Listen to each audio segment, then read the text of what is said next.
Hello, and welcome to a new unit of English 1. This time we're studying products and services. In this unit, we will study vocabulary related to products and services and the distinction between them.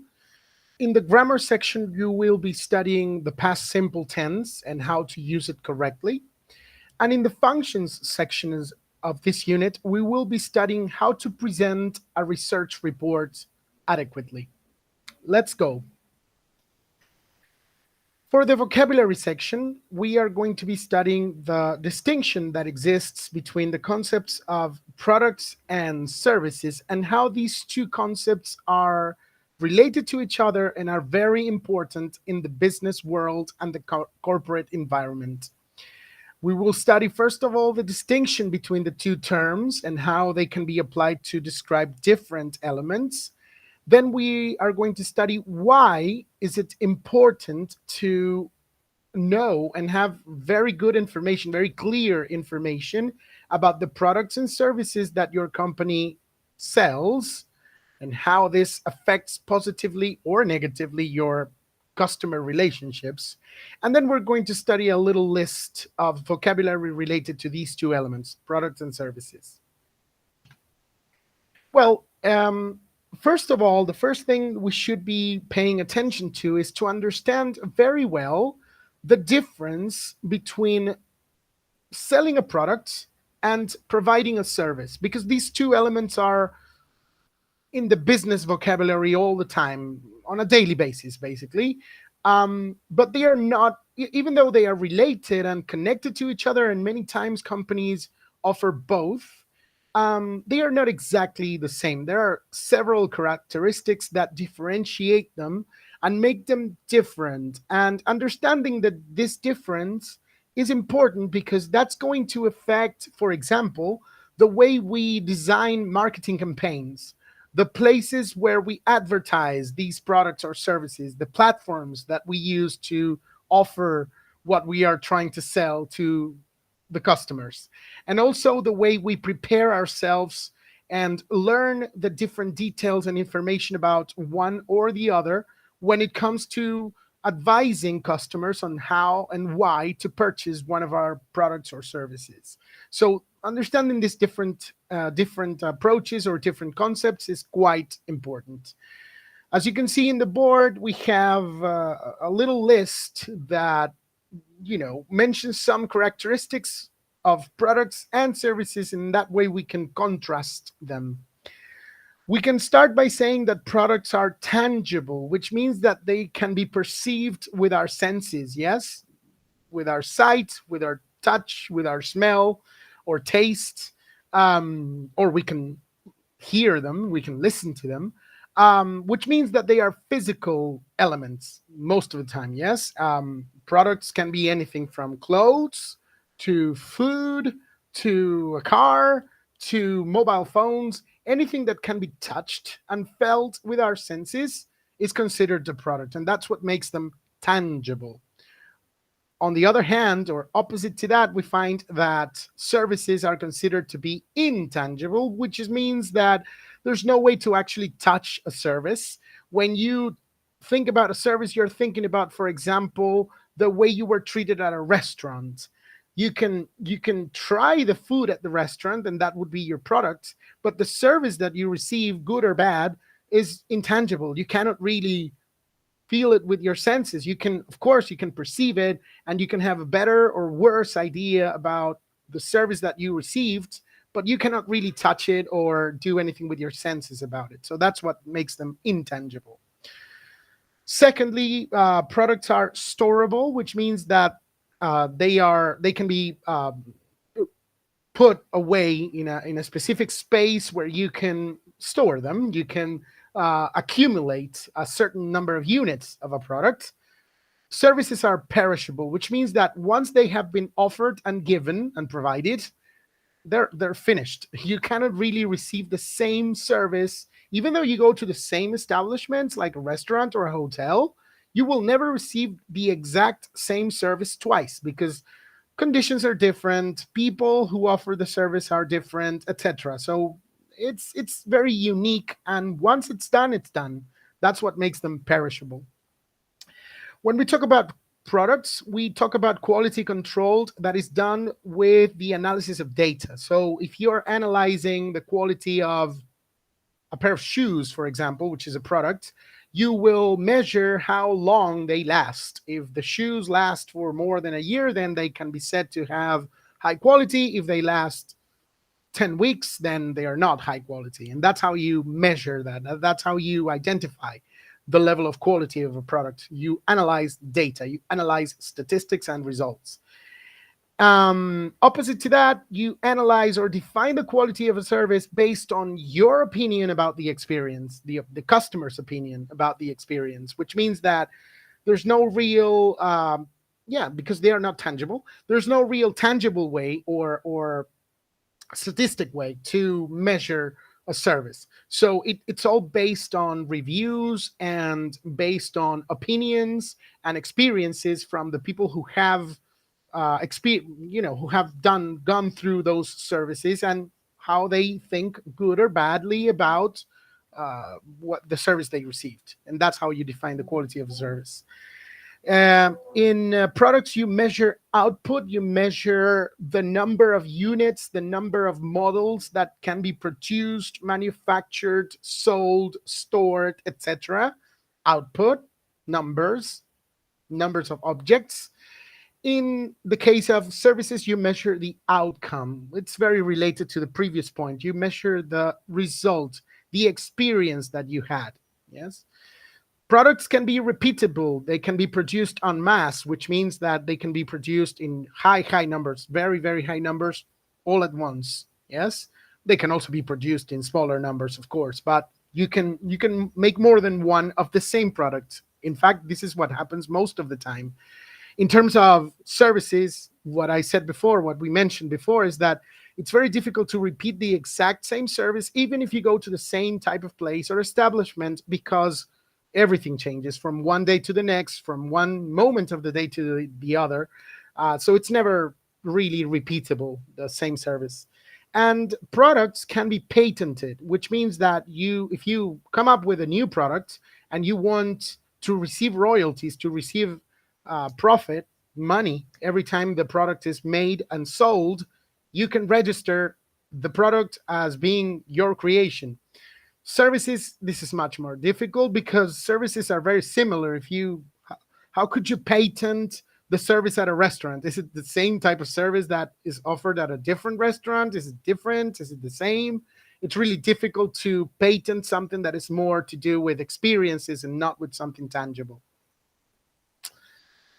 Talking about the importance of knowing your products and services, this is what we call product knowledge. And product knowledge is actually very important for salespeople because if you're well informed as a salesperson, you will be able to better advise potential and existing customers on their purchases, on their shopping, basically.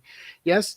And this, if you give them clear information, honest information about the products and services you are offering them, they will develop a trust in this relationship. They will build, the customer relationship will be built in a better way because they know they can trust you. Even if you're telling them something negative about the product or service, they will most probably value this because it means that you're being honest. So next time they want to find a new product or be provided a new service, they will turn to you and they will ask you, hey, I know that you were very honest the last time we talked. What can you offer me now? So this is very important. It's also important because that way you can match the right product or service to the customer's needs. A customer usually comes to the shop or establishment with a very specific need in his or her mind. And if you know your product and the features, the characteristics of your products, you will be better informed to suggest them what is the best product for them to buy. You make better sales presentations if you are offering something for the first time and you really know what you're selling. This will speak well of you and this will create a better impression on potential customers. You will be able to overcome objections successfully, which means that even if people are trying to question your product or trying to find negative aspects or disadvantages about your product, you, if you're well informed and you know your products well, you will be able to counteract these objections. And finally, it will enable you to provide good after sales service, because if a customer after making the purchase has doubts or questions or problems with the product that you sold them, you will be able to tend to those needs and say, well, you're having this problem, maybe it's because you should adjust the screen on your computer, for example. Yes, you have more information, you can help them solve possible problems that they can encounter. Well, and finally, we have a list of popular words and phrases that we can use to describe products and services. So we talk about popular when they are very well known, very famous, very liked by a lot of people. They are original when they are unique, not similar to a lot of things, but very, very unique, very specific. We talk about high tech products, especially products when they use the latest technology available on the market. So the latest mobile phone or smartphone would be an example of a high tech product. Good value refers to the idea of buying a good quality product for an affordable price, that you don't have to spend a lot of money in order to have a good quality product or service. User friendly, referring to products. When something is user friendly, it's easy to use. It's intuitive. You don't have to train yourself or read a long manual in order to know how something functions. So a new mobile phone that is user friendly can be used without much of a problem. Yeah. High quality. High quality means something that is durable, that lasts for a long time without any problems or repairings or anything. That's high quality. Helpful refers probably to the way or the attitude of the staff that sells a product or provides a service. When you're trying always to find solutions to the problems that the customers may have, you are being helpful. And when something is reliable, could be said about the product, but also about the company, it means that they deliver what they promise. If, I don't know, a pair of shoes is reliable when they offer you that they will be in good conditions when you go hiking, and you go hiking and they don't break down. So that's reliable. You can trust that the quality is going to be good. And that's the end of the vocabulary section. Let's move on to the grammar section. In this unit, we will be studying the past simple tense. We will study the uses and meanings of this linguistic structure. We will also study the way we organize the elements to form sentences in the past simple, what we call sentence structure. And finally, we will explore some of the most frequently used time expressions associated with the past simple tense. The past simple is used to refer to different situations in the past. We could refer to things that happened mm, individually or punctually once, only on one occasion, but they are now finished. This is something very important that is common to all the different uses of the past simple, is that there's no clear connection to the present. There's no need to understand how these past actions, past events are connected to the present. So we say things like Leonardo painted the Mona Lisa. That's it. This action is finished. I went to the doctor yesterday. I'm being very precise, very specific about the action and when it happened, and it's clear that the action is finished. Right now, I'm not at the doctor. I went to the doctor yesterday, and now I'm at home, for example, or at work. Yeah. But we can also use the past simple to refer to a series or sequence of actions, also in the past, when things happen in a chronological order, in a chronological sequence. We can have a succession of sentences in the past simple to indicate what happened first, what happened second, and what happened third, and so on. Yeah. So look at this example. I finished work, walked to the garden, and found my friend there. So this is a clear sequence. First, finishing work, then walking, and then finding the friend, all in the past. This all happened yesterday or last week or 10 weeks ago, whatever time, but it's not now. I'm not with my friend now. I'm talking about a moment that is previous to now. And finally, the past simple, the same syntactical structure, can be used to talk about habits or routines or states in the past. The difference between this and what we mentioned before is that the number of times that an action happened in the past, because habits or repeated actions are things that happen, sorry, more than once, probably many times in the past. And actually, with the same verb tense, with the same syntactical structure, we can express also this type of repeated situations or repeated actions in the past. I played cricket every day when I was young. And in this case, even though we are using the same verb tense, the past simple, the idea of repetition is given by the word every day. So you're having an adverb of frequency referring to a time in the past. And this indicates repetition in the past, both things. Then, how do we form sentences in the past simple? What is the sentence structure of this verb tense? Well, as usual, we are going to distinguish between three types of sentences: affirmative, negative, and interrogative or questions.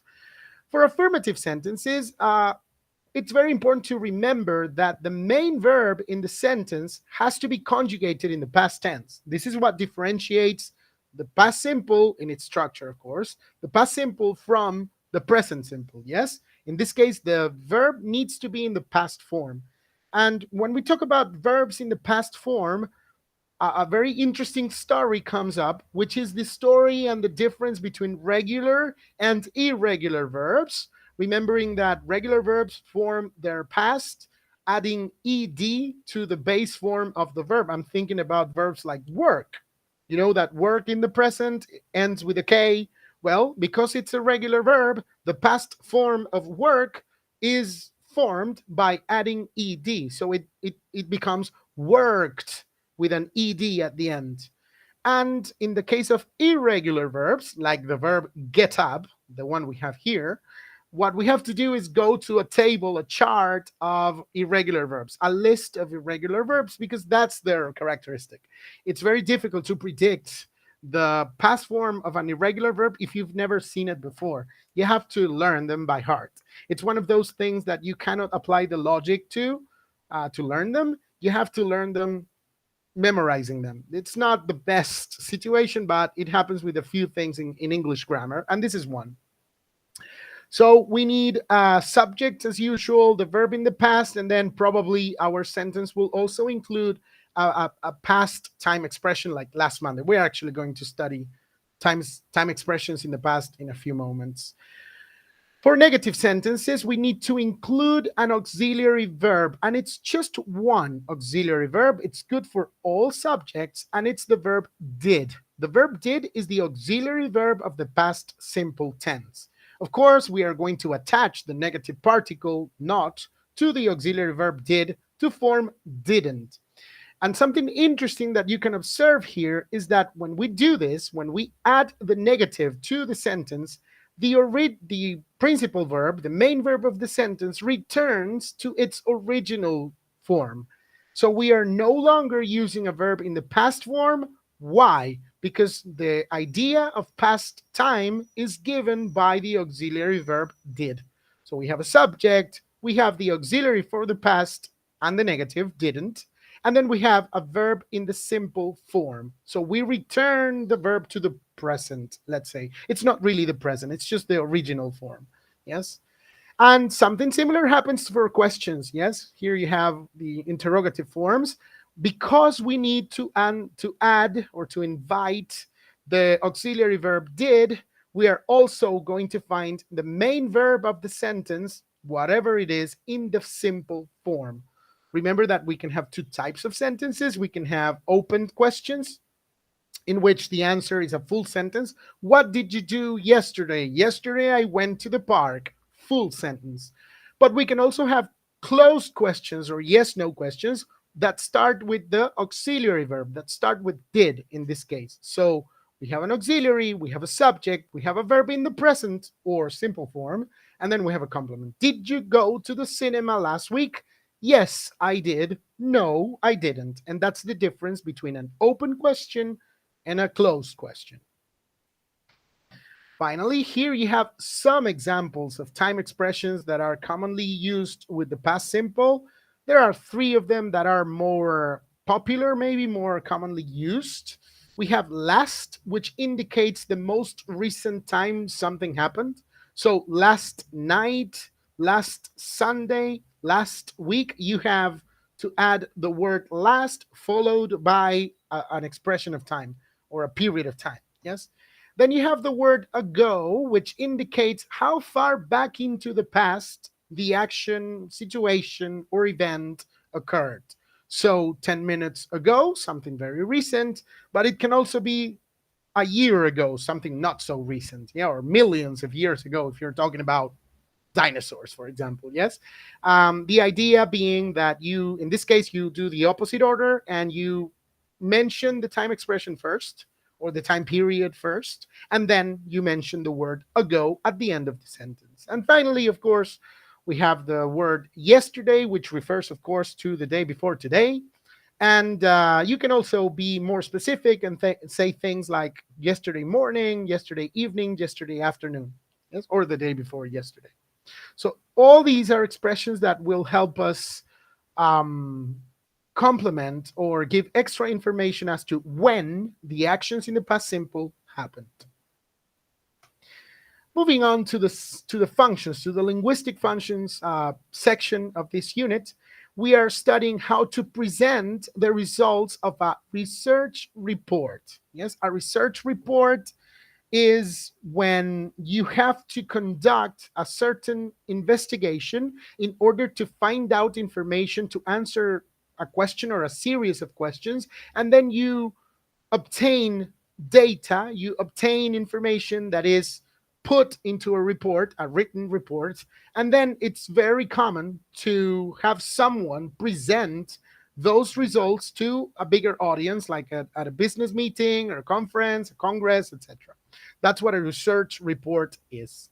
We are going to study the importance of these tools and the general guidelines to elaborate them, and then we're going to mention a couple of useful expressions that we can use in this situation. So, why are research reports important and their presentation? Why is it important to present these type of tool to other people? Well, research reports can be used as a decision-making tool, a decision-making element. This means that if you are studying the marketing strategies of your company and you want to know how to improve them and reach more people and have more customers and sell more, basically generate more profit, it's very important to count on some data or some information that supports the decisions you are going to make or the changes you're going to make to your strategy. So presenting the results or having the results of a research report will help you greatly when you do that. Yes. It also incentivizes your investigation skills. Yes, the curiosity of business people. Business people are supposed to be very creative, always trying to find new ways to sell something, new ways to advertise something, new ways to make more customers. And this investigation that they have to conduct when they are doing a research report helps them to develop those skills. Like I said before, you can evaluate a situation, you can assess what is the best course of action if you have the data provided by research reports. It's very easy to locate. You have the information all in one place. So that's very simple, very easy, very practical. The development of skill, it's related to investigation item. It means that the more research reports you elaborate and the more research reports you present, the more skillful you will become at doing this activity. They also offer a neutral presentation of facts. Generally, in this type of exercise, you are not expected to give your opinion. Maybe you are expected to give your interpretation of the facts, but not what you think about it or how you feel about it. You simply have to present the numbers, the statistics, and then maybe derive a conclusion from those numbers that you are presenting. They help you in your professional advancement. There are some authors that say that if you do a good research report presentation, you will you will catch the attention of key people, and they will offer more and better opportunities to you in the future. Yes, it's good for proper control, the proper control of the things that are happening within a company. If you're researching, I don't know, the expenses of the company, then it's a good tool or a good resource to have a control of what's happening inside the company. It's a managerial tool similar to a decision making tool, because managers use the results of these reports to make decisions, to conduct the company in different directions, to understand if they need to remain with the same strategy or change it. All those are used by managers. And they also are helpful for helping you advance or make progress when you face a complex situation. Sometimes the company is at a crossroads, it's at a crisis moment where important decisions need to be made in terms of business strategy or changing providers or changing fields, even. And the results, the data obtained from this type of reports is very, very important in order to understand how to better do these things. Finally, here are some useful expressions that we can remember when we are presenting this type of results. When you want to express the objective of the report, you say the purpose of this research was to find out about our customers' preferences, for example. Yes. And then you describe the process like a sequence. First, we contacted our customers. Then we asked them to complete a survey. Finally, we offered them a bonus or a discount for helping us with our investigation. And then you want to show the results of this research. You say, our research showed that our customers are not satisfied with our customer service, for example, or 60%, 20%, 30% of them said that our customer service is obsolete, for example. Yes. And then when you have all this data, when you have all these results, you can give your conclusion, which is like your interpretation of the information. Our conclusion is that we need to design strategies to improve our customer service in order to have more satisfied customers, for example. And that's like the logical sequence that you need to follow when you are presenting a research report at a business meeting, for example. We have reached the conclusions of this unit. We have that in today's business world, it's really important for company staff to understand very well the difference between the concepts of products and services, and also to have very clear and honest information about the products and services that their companies sell. This is because in this way, when they develop these skills and have this information, they will be better prepared to help customers make good business decisions. We have also studied that we can use the past simple to talk about actions that occurred at a specific point in the past, individually on one occasion, but also to talk about past routines which were repeated more than once, also in the past. And finally, we have studied different expressions and phrases that we can use to present the results of a research report, making sure that we are describing the data that we obtained clearly and that we obtain relevant conclusions from the analysis of this data. Before we leave you again, let's remember some of our recommendations. Remember that if you have any questions, doubts, etc., your professor or the course tutor is always available at the course forums. Make sure you write down and register and send your questions on that platform. Remember that it's very interesting also to participate in the synchronous online classes, because that's the ideal moment to answer all your questions and doubts that you may have in real time. And finally, remember that collaboration is the key to learning and developing new knowledge. And so it's very important that you use the debate forum of the course to exchange ideas with your classmates, with your tutor, and with other people who participate in the course. This is very important and something that we strongly recommend to you. This is everything for this unit. Until the next one, let me tell you goodbye and take care. Bye.